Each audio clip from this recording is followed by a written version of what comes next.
E o Lula volta a dar palanque para José Dirceu. Ambos se reencontraram depois de algum tempo afastado, depois que o cárcere acabou afastando as duas figuras maiores do PT, Lula e José Dirceu. E aí, nessa festa de 43 anos que teve, ambos estiveram no palco discursando. Então, é o José Dirceu ganhando ainda mais protagonismo. A gente já sabia que ele atuava nos bastidores, mas agora o protagonismo está escancarado. PGR dá parecer favorável pela liberdade do ex-deputado Daniel Silveira. Eu vou repercutir essa matéria aqui da Revista Oeste. E por fim, eu vou repercutir só um trecho que me chamou muitíssima atenção da entrevista que o presidente do Banco Central, Roberto Campos Neto, deu para Vera Magalhães no Roda Viva. Então eu vou repercutir esses três assuntos com vocês, começando pelo José Dirceu. O Lula, se não me engano, foi ontem, tá? Vou até ler com vocês essa reportagem. Teve a festa dos 43 anos do PT e aí os companheiros se reencontraram. Então vamos repercutir aqui o que diz essa reportagem da Revista Oeste.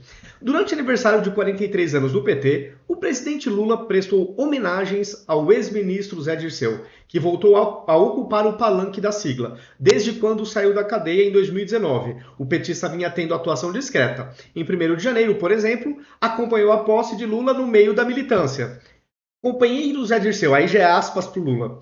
Quero agradecer a você, porque eu sei quanto você foi solidário ao que passei. Até talvez por ele também ter passado, né? Deve ter rolado uma empatia.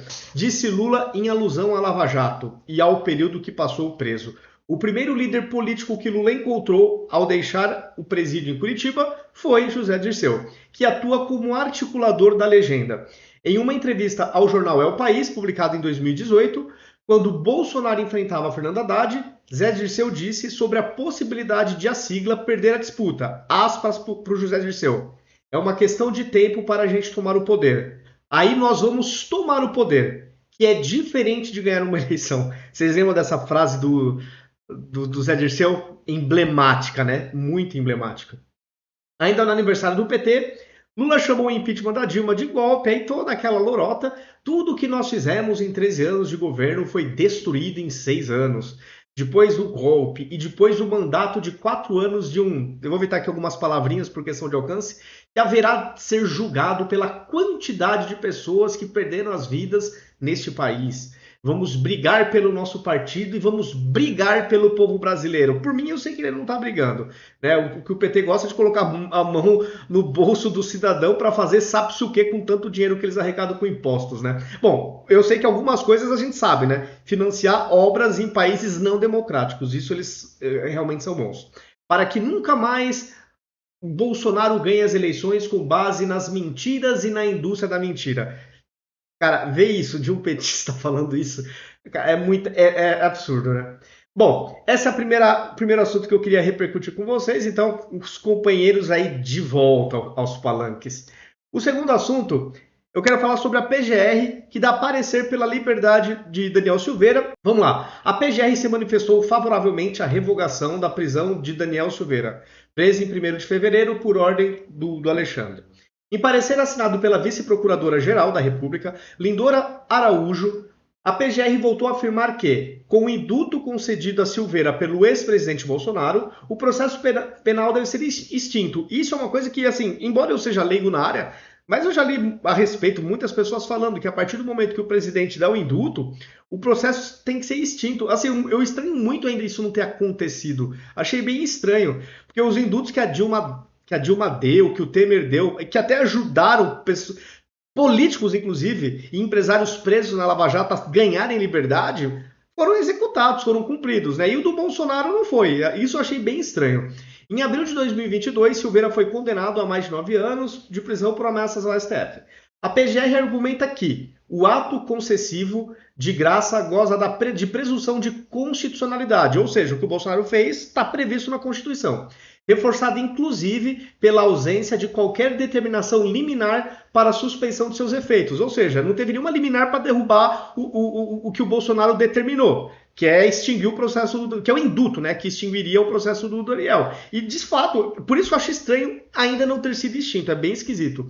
Portanto, o processo contra a Silveira deve ser extinto, defende a procuradora. Eu nem sou especialista na área, eu acho estranho baseado nas coisas que eu leio, e também a própria vice-procuradora também acha esquisito. Se você for do direito, coloque nos comentários se é normal, se está certo essa demora toda aí na extinção.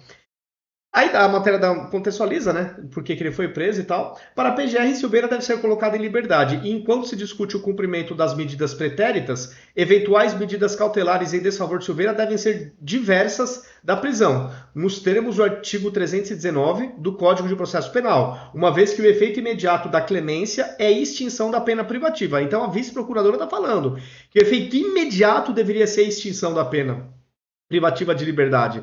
Então são coisas estranhas, né? Enfim, né? Mas quem for do direito aí, quem for da área, deixa nos comentários o porquê que isso pode estar acontecendo. Eu realmente não tenho ideia, mas enquanto leigo eu tô achando tudo isso bem, bem esquisito. E para finalizar esse vídeo, pessoal, o Campos Neto participou ontem do Roda Viva, que é o presidente do Banco Central, né? Que ele foi indicado pelo governo anterior, pelo Paulo Guedes. E dois jornalistas fizeram a mesma pergunta e me chamou muito a atenção. Segundo ele, primeiro eles ficaram assim, eles acham que foi um erro do Roberto Campos Neto ter ido votar com as camisas da seleção brasileira, com a camisa da seleção brasileira. Nossa, que crime bárbaro que ele cometeu, né? Mora no Brasil, vai votar, vai com o verde e amarelo. Teve um dos jornalistas que eu vou mostrar aqui para vocês, falou assim, que ele entende que por ele ter ido votar de verde e amarelo, que deve ter que é um dos fatores que geram resistência do atual governo em relação à sua gestão. Olha que loucura! Eu sabia que a esquerda detestava o verde e amarelo, que eles têm muito apreço pelo vermelho, né? Isso eles nunca esconderam. As manifestações são sempre bem vermelhinhas, etc. Eu só não sabia que eles tinham tanta raiva do verde e amarelo, a ponto disso ser um dos indícios de resistência do atual governo com o atual presidente do Banco Central. É surreal. Vou dar aqui o play nesses dois trechos. Agora vai ser um jornalista do Valor Econômico. Começou com ele essa pergunta super, nossa, pertinente, né? Vamos lá. Usando a camisa do Brasil no dia 10, acho que um tema importante para esclarecer se o senhor de fato votou usando a camisa do Brasil no dia da eleição, como que o senhor tomou a decisão, se foi verdade isso, de votar com essa camisa do Brasil? Olha, eu voto, acho que é um ato privado, eu não quero me alongar muito, já acho que... Ele até deu uma olhadinha para Vera Magalhães, jornalista, da impressão que ele pensou assim, nossa, mandei muito bem nessa, sabe? Fiquei com essa impressão, não sei se foi isso, mas eu fiquei com essa impressão. E aí o outro jornalista, na sequência, volta de novo a tocar nesse assunto. Vou dar aqui o play para vocês. A parte da camisa da seleção também é uma coisa importante, porque o país já está muito polarizado, o senhor foi votar com a camisa da seleção, então isso aumentou um pouco a resistência do governo atual. Como é que o senhor avalia a comunicação do Banco Central nesse início de governo? E, desculpa voltar a essa pergunta, mas se o senhor pudesse voltar, se o senhor não votaria com a camisa da seleção brasileira? Então percebam qual foi, assim, essa é a leitura que eu fiquei. O grande erro do Campos Neto, basicamente foi isso, então, né? Foi ter ido de verde e amarelo votar. Obviamente, com essa pergunta, eles obviamente estão associando que ele votou no Bolsonaro, porque afinal de contas é incompatível associar verde e amarelo com voto Lula, né? Porque o próprio PT não se associa, né, à cor da pátria, geralmente é o vermelhinho. Mas olha que ponto que chegou o nosso jornalismo, pessoal. É uma coisa assim, eu não acreditei quando o primeiro jornalista fez a pergunta. Aí veio a segunda, eu falei, não é possível, cara, não é possível. E eles devem estar achando que fizeram uma baita de uma pergunta. Se o Campos Neto tivesse ido votar com de vermelhinho, com uma foice, com um símbolo da foice, talvez essa pergunta eu acho que nem existiria, porque aí seria super certo, super normal. Agora o verde e amarelo, caramba, que pisada de bola do presidente do Banco Central. Pessoal, é isso. Deixem nos comentários o que vocês acham, concordam com as minhas observações, não concordam e o porquê, comentem. Se gostaram do vídeo, compartilhem, me sigam nas redes sociais, ativem as notificações e até o próximo vídeo.